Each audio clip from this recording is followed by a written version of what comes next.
અમેરિકાથી ડિપોર્ટ કરાયેલા 33 ગુજરાતીઓના લેવાશે નિવેદન। ડિપોર્ટ કરાયેલા નાગરિકોના નિવેદન નોંધી પોલીસ એજન્ટની મેળવશે માહિતી। 33 પૈકી જો કોઈનો રોલ ફ્રોડ કાર્યવાહીમાં હશે તો કરાશે કાર્યવાહી।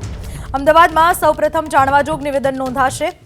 જાણવાજોગ નિવેદનના આધારે 33 લોકોના નિવેદન નોંધાશે।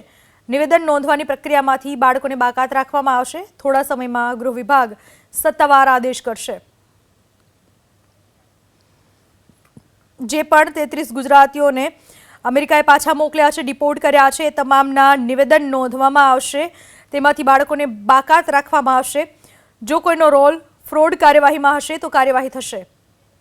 આ વિશે વધુ માહિતી આપવા આપણી સાથે જોડાઈ ચૂક્યા છે મારા સંવાદદાતા હિરેન રાજગુરુ। હિરેન, જે 33 ગુજરાતીઓ જે પાછા ફર્યા છે એ તમામની સામે કઈ રીતના તપાસ કરવામાં આવશે, નિવેદનો નોંધવામાં આવશે, શું ખાસ સ્ટ્રેટેજી અપનાવવામાં આવશે સરકાર તરફથી તે લોકોની સામે?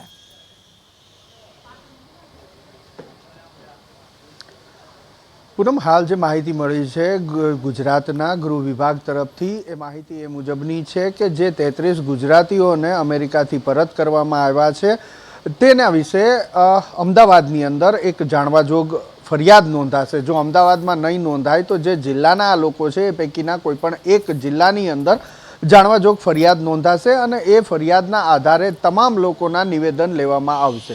33 ગુજરાતીઓ છે પરંતુ તેમાંથી કેટલાક બાળકો પણ છે। નિવેદનની પ્રક્રિયામાંથી બાળકોને બાદ રાખવામાં આવશે અને બાકીના જેટલા પુખ્ત વયના લોકો છે તેમના નિવેદન લેવામાં આવશે। આ નિવેદનની અંદર તેઓ કેવી રીતે ગયા હતા, ક્યાં રસ્તે ગયા હતા, ક્યાં એજન્ટ મારફત ગયા હતા, કેટલા રૂપિયા આપ્યા હતા, કેટલા રૂપિયા આપવાના બાકી હતા, કોણે કેટલી વાર પ્રયાસ કર્યો, આ તમામ બાબતો તેમની પાસેથી જાણવામાં આવશે।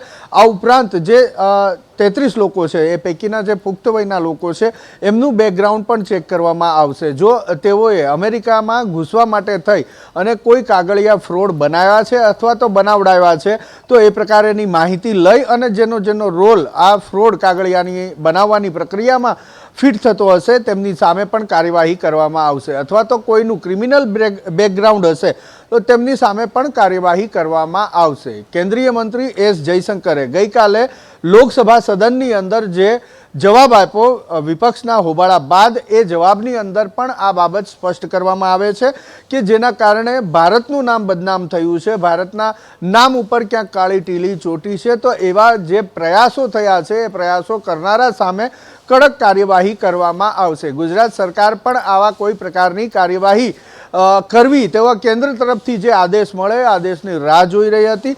સૌથી મહત્વપૂર્ણ બાબત છે કે હવે આ કાર્યવાહી ટૂંક સમયની અંદર શરૂ થશે અને જે જિલ્લાના લોકો પરત ફર્યા છે એ જિલ્લાના પોલીસ વડાને આ કામગીરી કરવા માટે થઈ અને રાજ્યનો ગૃહ વિભાગ ટૂંક સમયની અંદર સત્તાવાર આદેશ પણ આપશે। મહત્વપૂર્ણ બાબત છે કે નિવેદન લેવાની પ્રક્રિયા એ સ્થાનિક લેવલે, એટલે કે જે પાટણના લોકો છે તો પાટણ જિલ્લા એસપી આ અંગેની કાર્યવાહી કરશે, ગાંધીનગરના છે તો ગાંધીનગર પોલીસ એસપી આ પ્રકારેની નિવેદનની કાર્યવાહી કરશે। પછી તે લોકલ ક્રાઇમ બ્રાન્ચને પણ આ જવાબદારી સોંપાઈ શકાય છે, LIBને પણ જવાબદારી સોંપાઈ શકાય છે, અથવા તો SOGને પણ આ જવાબદારી એસપી સોંપી શકે છે। પરંતુ મૂળભૂત હેતુ જે છે એ મૂળભૂત હેતુ કેવી રીતે આ નેક્સસ આખું ચાલી રહ્યું છે અને ન માત્ર અમેરિકા જવાનું પરંતુ અમેરિકા સિવાયના કયા દેશમાં આ રીતે ગુજરાતીઓ અથવા તો ભારતીયો જાય છે અને તેને ઘુસાડવા માટે કોણ કોણ જવાબદાર છે, આ તમામ બાબતો જાણવા માટેની પ્રક્રિયા હવે ગુજરાતનું ગૃહ વિભાગ